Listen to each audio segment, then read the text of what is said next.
जहां युद्ध बैर एवं स्वार्थ वासना विषमता नहीं है, वह स्थान योद्धा है। और राम भी कहीं अवतरित होते हैं।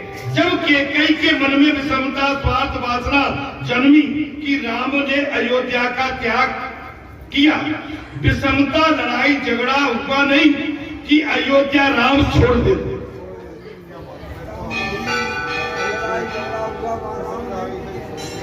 जहां लड़ाई झगड़ा हुआ उस स्थान को श्री राम छोड़ देते। अब तो सुन लो मेरे भाई, लड़ाई झगड़ा मत किया। समझ में आई? शिव जी की सभा में तो बैल और सिंह, चूहा एवं सर्प और मोर सभी अपना अपना जन्मजात बैल बुलाकर एक साथ बैठे थे। शिव जी की पंचायत में बैल और सिंह, चूहा, सर्प, मोर और सर्प अपना अपना बैल बुलाकर एक साथ बैठे थे।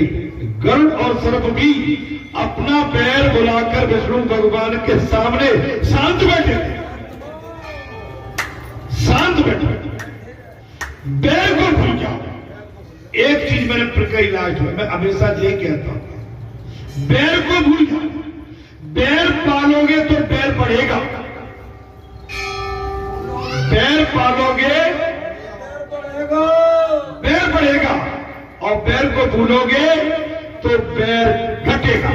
शिव जी ने कहा श्लोक एक है और उसकी इच्छा करने वाले 3 हैं।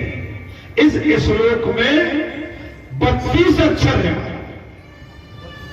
श्लोक 1 पाने वाले 3 और महाराज 32 अक्षर। सो शिव जी ने तीनों को 10-10 अक्षर दे दिए। अब देखो दूना के लिए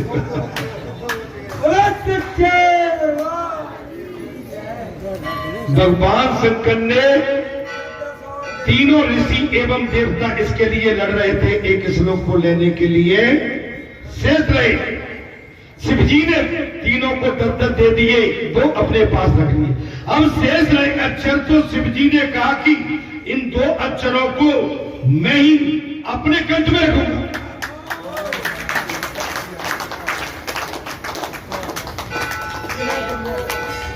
भगवान शंकर ने कहा भैया अब तो ये 2 अक्षर है, इनको मैं अपने कंठ में रखूंगा। ये 2 अक्षर हैं राम।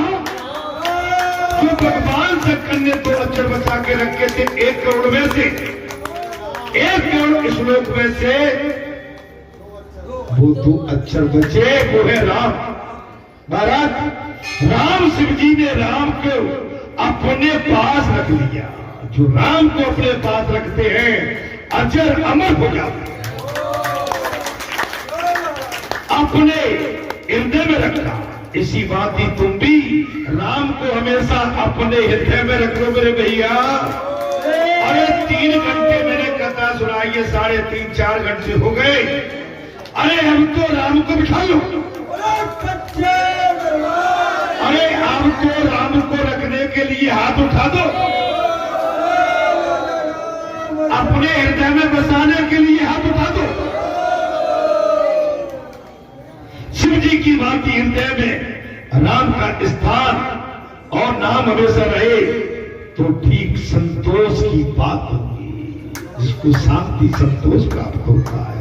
श्री राम के नाम जप से भी कष्ट दूर होते हैं और सब कुछ शुभ होता है। भगवान शंकर रामायण के आचार्य हैं। भगवान शंकर कौन है? भगवान शंकर कौन है रामायण के? वे जगत को बताते हैं कि मैं विष भी पी गया, फिर भी राम नाम के प्रभाव से मुझे कुछ भी नहीं हुआ।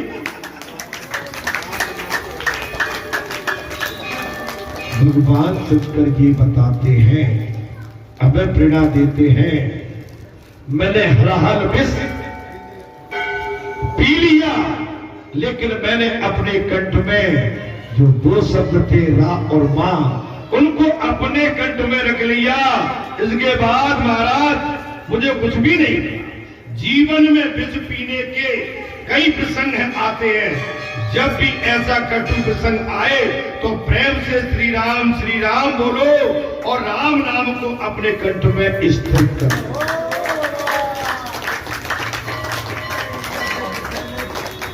जीवन में कई प्रसंग आते, अशांति, द्वेष, कलेश, बैर, जान के भी जहर पीना पड़ता है तो आप राम नाम को अपने कंठ में बसा लो, जो विष को नष्ट कर देता है।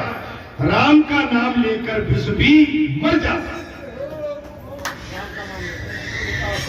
भगवान राम का नाम लेकर विष पी गए तो वो अमृत बन जाता है। संसार में भी निंदा, बैर, व्याधि आदि ये विष तो ही है। संसार में निंदा, बैर, द्वेष, कलेश ये विष है। ऐसा सांसारिक विष जब भी जलाने के लिए आप पहुंचे तो राम का नाम जाप कर दो। और ये बात हम कई बार कहते हैं, कई बार निंदा, निंदा, कलेश, द्वेष। अच्छा, जरूरी नहीं है कि राम कथा सभी को अच्छी लगती हो। कुछ ऐसे भी है कि उनको फूटे कान आंख नहीं, फूटे कान नहीं स्वाद। आंख से तो देखते हैं, कान से सुनते भी नहीं। महाराज इसलिए ये संतो, ये महात्माओं, भगवान शिव रामनामृत का सदैव जाप करती रहे।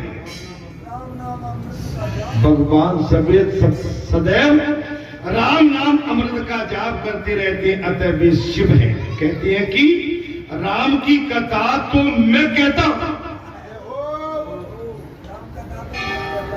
भगवान शंकर स्वयं कह रहे हो, बोले राम कथा तो मैं स्वयं करता हूं।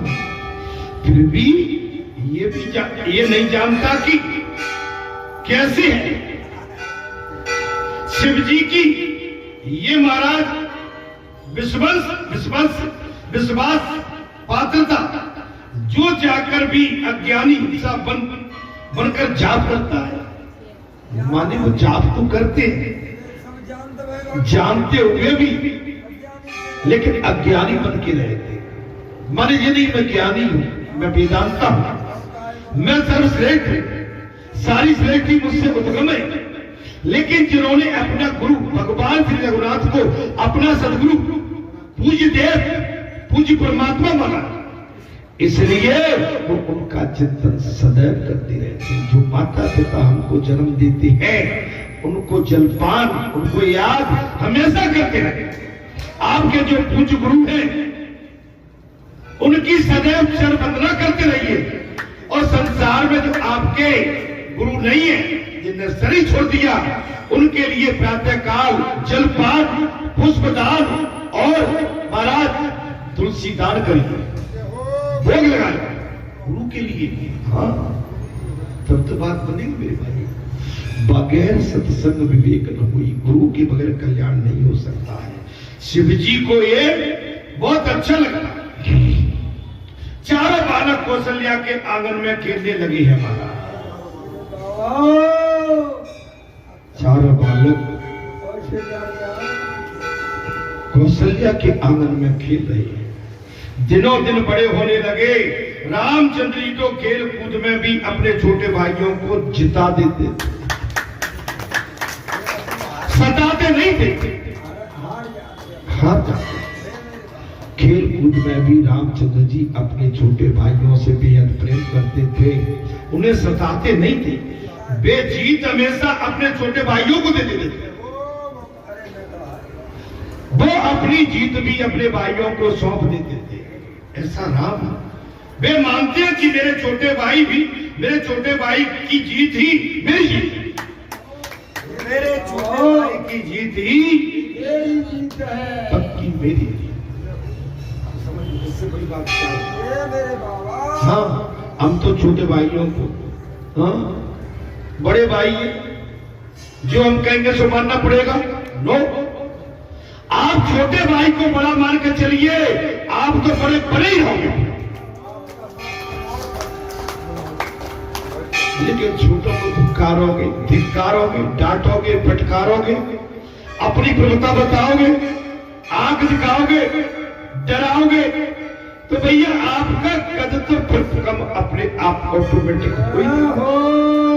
रामचंद्र जी की मर्यादा का पालन करके राम कथा सुनने के बाद राम जैसे आचरणों पर चलने की कोशिश करो। महाराज में कोई गलत तो नहीं चल रहा। हाँ, रामचंद्र जी और रामचंद्र जी ठहरे वे मानते हैं यदि उनकी आग होगी तो उन्हें दुख होगा। एक बात, आपका छोटा भाई कोई कमजोर है, खेती में, धन में, संपत्ति में अनपढ़ है, तो उसको आप प्रधानता क्यों नहीं देंगे? आप तो बाबूजी बन गए, बड़े बड़े बन गए, अपने छोटे भाई को भी, छोटे को भी अगर वो लाचार है, बेबस है, कमजोर है, आप उसको भी उंगली पकड़ के उठाओ बराबर। लेकिन आज कलयुग में तो भाई भाई में मारा ठनी है, मैं बड़ा, वो कहता कि मैं बड़ा, लेकिन सब ऐसे नहीं है। मैं सभी के लिए नहीं कह रहा हूं, आज भी रामचंद्र जी ऐसे परिवार हैं, आज भी अयोध्या जैसे परिवार हैं, आज भी हमें पता नहीं है, लेकिन है। नहीं होते तो ये पृथ्वी का बैलेंस कैसे बनेगा, इस संसार का बैलेंस कैसे बनेगा? आज भी है, और जो है वो बताते नहीं। महाराज, जो स्वयं हाथ स्वीकार कर लेते हैं, बर्द की आंखों के आंसू उनसे देखे नहीं जाते। नहीं, वो आपकी बर्द की आंखों के आंसू। आज तो लोग एक और रामायण पढ़ते हैं और राम नाम का जप करते हुए, और दूसरी तरफ क्या करते हैं महाराज? दूसरी ओर धन संपत्ति के लिए भाई के साथ कोर्ट कचहरी में खड़े होते हैं।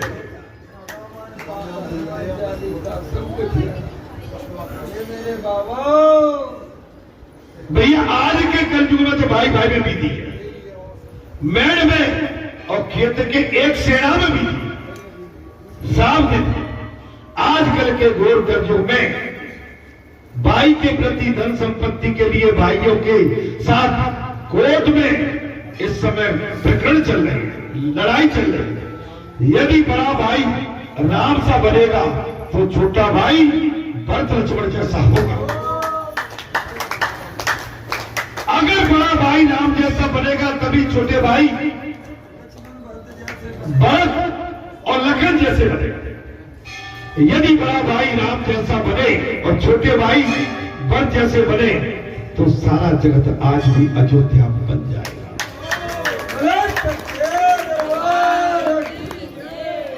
कथा सुनते सुनते थक तो नहीं गए? मैं थोड़ा भजन लगाऊंगा। हाँ, अभी नहीं, अभी मैं भजन कर पाऊंगा, अभी कथा तो बहुत। राम राज स्थापित हो सकता है, भरत को राज मिला फिर भी उसने त्याग किया। छोटे भाई भरत को राज मिला, इसके बाद भी भरत जी ने त्याग किया। बड़े भाई अयोध्या में नहीं थे तो स्वयं महल में न रहकर महाराज नंदी ग्राम में पर्णकुटी बनाकर भी तपस्या करने लगे।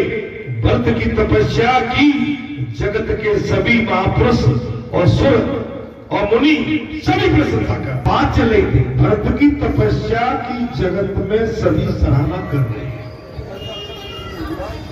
सारे संत महात्मा, सुर एवं देव संत महात्मा भट्ट जी ने जो तपस्या की है, जो 14 वर्ष का वैराग धारण किया है, उसकी सभी संसार में सराहना प्रशंसा हो रही है।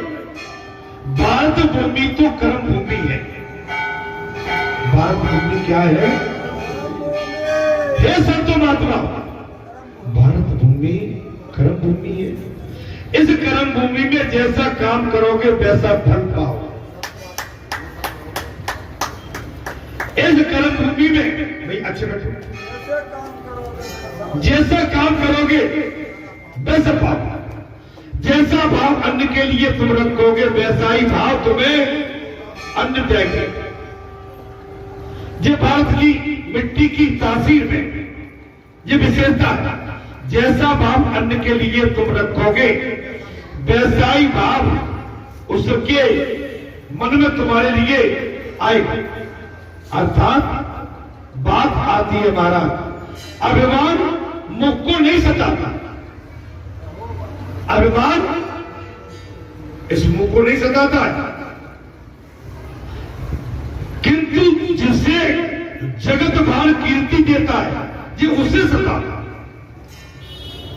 अभिमान जो मुख को नहीं सताता, ये कि जगत जिसको कीर्ति देता, मान सम्मान देता, उसे अभिमान ज्यादा सताता है। जैसे मैं ऐसा हो गया, हमारे साथ ये है ना, हम किसी उच्च पद पर बैठ गए तो अहंकार आ जाता, उसे सताता। मान के बिल्कुल पीछे से ही अभिमान भी खड़ा हुआ। मान जितना आपको मिला और मान के पीछे अभिमान खड़ा हुआ, क्या होता है महाराज? मान के पीछे अभिमान, अर्थात जो विष्णु सहस्त्र नामावली में भगवान को महाराज अमानी मानव कहा गया है। अमानी भगवान मान के दाता है। भगवान कौन है? जी तो मान के दाता है। भरत कैकेयी को कहते हैं कि राम बड़े होते हुए भी उसे मान देते हैं। भरत क्या कह रहे अपनी मां से, बोले राम बड़ी है, मां राम बड़ी है, लेकिन बड़ी होने के बाद भी मां मुझे मान देती है। राम ने बाल लीला में भी मर्यादा भंग नहीं की थी। बालपन में भी भगवान श्री रघुनाथ ने बालपन में भी बाल लीला में भी मर्यादा भंग नहीं की थी। गहरी बात है दादी, कथा में मन लगाओ। हाँ, जहां बैठ के फिर मुझे ठीक नहीं लगता, कथा में ध्यान रखो। कथा सुनोगे तो मुझे अच्छे लगते हो, जो कथा नहीं सुनता अच्छे लगते हो, जो भी फिर अच्छे नहीं लगते।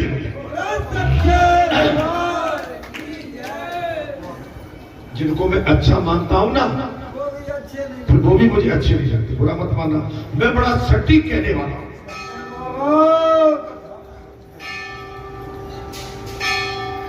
दादी ये समय, ये पल दोबारा नहीं मिलेगा, ये मौका दोबारा नहीं मिलेगा। जो मौका मिला है उसका लाभ लो, और जीवन में लाभ सबको मिलता है। जो अपने भाई में प्रभु का दर्शन नहीं कर पाता है महाराज, जो अपने भाई में प्रभु का दर्शन नहीं कर पाता है उसे जगत में ईश्वर कहीं नहीं दिखेगा।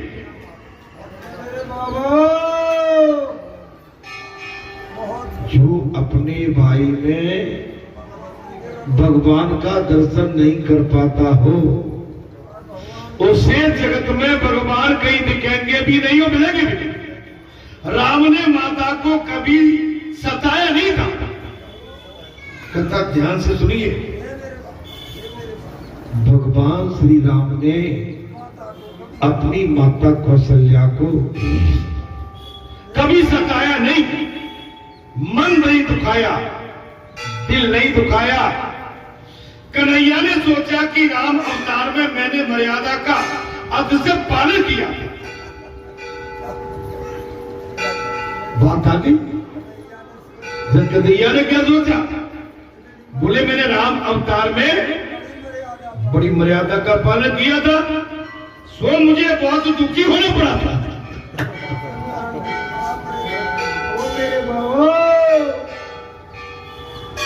मर्यादा का पालन करते रहे और उड़ाने पे उड़ाना मिलता रहा, दुख मिलता।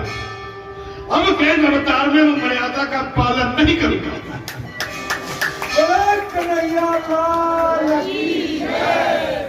जन्माष्टमी आ रही है 16 अगस्त को, शनिवार को। 25 साल से मेला लग रहा है। हाँ, तो मैं जानता हूं अपने कन्हैया के लिए सभी दही मही माखन मिश्री सब लेके आएंगे, पुआ पपैया सब लेके आएंगे। अच्छा, मैं तो बैठा रहता देखूंगा कौन कौन लेके। चिंता मत करो, यहां भी खीर बनेगी और पुआ बनेंगे। और खीर पुआ का तो जोड़ा महाराज अन्न पालन नहीं।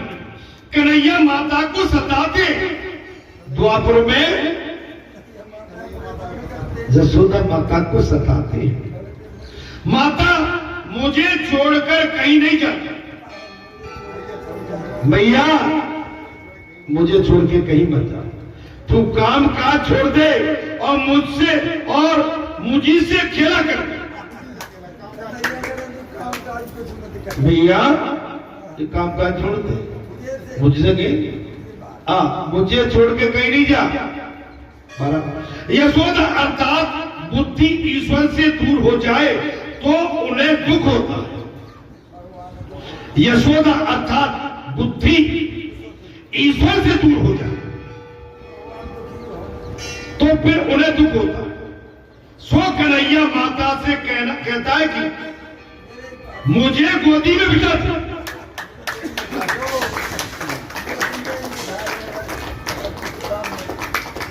कृष्ण अवतार में भगवान कन्हैया है। लाला मैया संसार के सारे काम छोड़, मुझे छोड़ के कहीं मत जा, मुझे अपनी गोदी में बिठा के रख, मुझे छोड़कर कहीं नहीं जाना।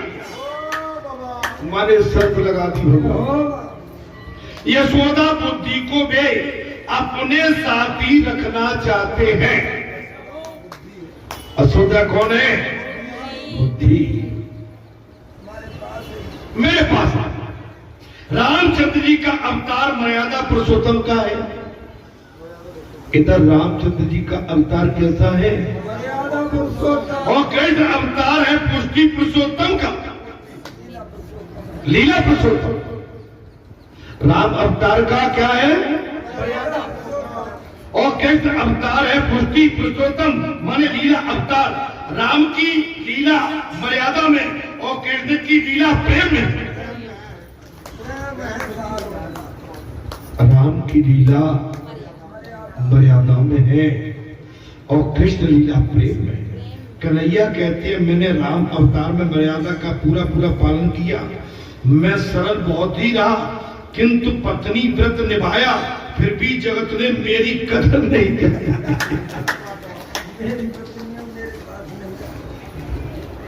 मैं मर्यादा में रहा, बहुत दुख पाया, एक पत्नी धारण करने का मैंने व्रत लिया,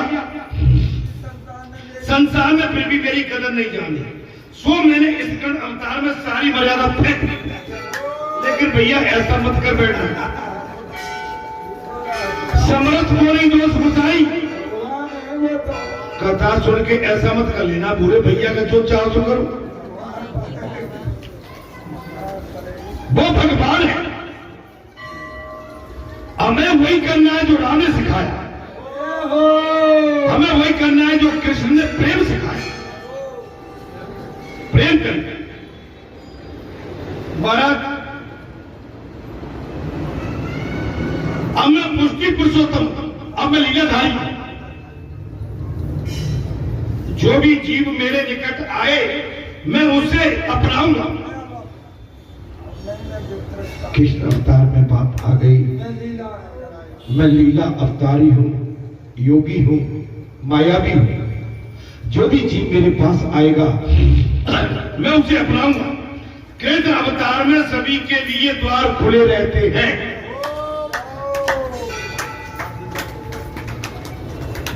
द्वापर में कृष्ण के अवतार में सभी के लिए द्वार खुले रहते हैं। जो चाहे सो आ सकता, जो चाहे कन्हैया की वाणी को कोई बांध नहीं सकता है। कन्हैया की वाणी को कोई बात नहीं। एक एक गोपी को उन्होंने बांध लिया था। कन्हैया की वाणी को कोई बांध नहीं सकता है। कृष्ण अवतार में अपनी वाणी के माध्यम से एक एक गोपी को अपने बस में, वे सब कृष्ण से प्रार्थना करती है कि हमें छोड़ दो। वो सभी कृष्ण भगवान से प्रार्थना करती है गोपिकाएं, हे कन्हैया खाना हमें छोड़ दो। तो कन्हैया कहते हैं कि मुझे तो मेरी मां ने बांधना सिखाया। छोड़ना नहीं चाहता। भगवान श्री कृष्ण कहते हैं गोपिकाओं से, हे गोपिकाओं, मेरी मां जसोदा ने तो मुझे केवल बांधना सिखाया है, छोड़ना नहीं सिखाया। मैं जानता हूं महाराज बोले जय जय कन्हैया। जब जब कन्हैया जिसको बांधता है उससे कभी भी छोड़ता नहीं। मैं ये भी जानता हूं जब जब कन्हैया जिसको बांध लेता है उसे कभी छोड़ता नहीं है। ईश्वर जिसे अपने बंधन में बांधते हैं, अपनाते हैं, वो महाराज वो ही है।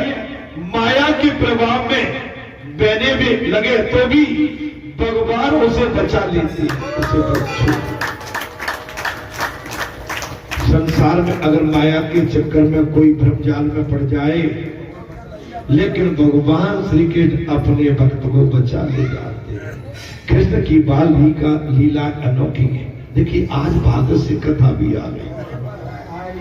एक गोपी ने देखा कि कन्हैया माखन चुरा रहा है, तो उसने उसे बांध लिया। मेरे बाबू आज क्या हो गया? एक गोपी ने सोचा कि कन्हैया माखन चुरा रहा है, तो उस गोपी ने कन्हैया को बांध लिया। कन्हैया ने कहा छोड़ दो मुझे, तुम्हें अपने पिता की कसम है।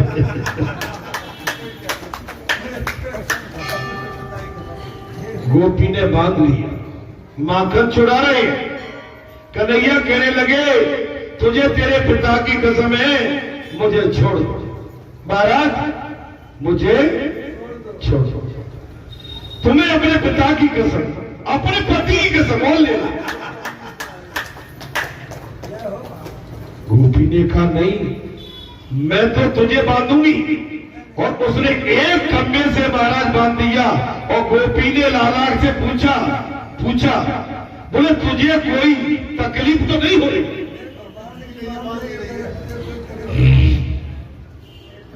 कन्हैया को गोपिका ने बड़े प्रेम के बस में एक खम्भे से बांध दिया। और बांधते हुए गोपिका बड़े सरल भाव से पूछती है, लाला तुझे कोई तकलीफ तो नहीं हो रही? कन्हैया रोने का अभिनय करने लगा।